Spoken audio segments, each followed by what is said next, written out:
হামলা কেন?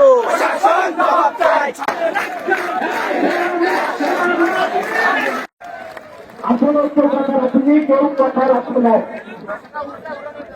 আচ্ছা, এই যে ভারতের বাইরে থাকতো একটু টাকা শুনে দিয়ে দিবেন।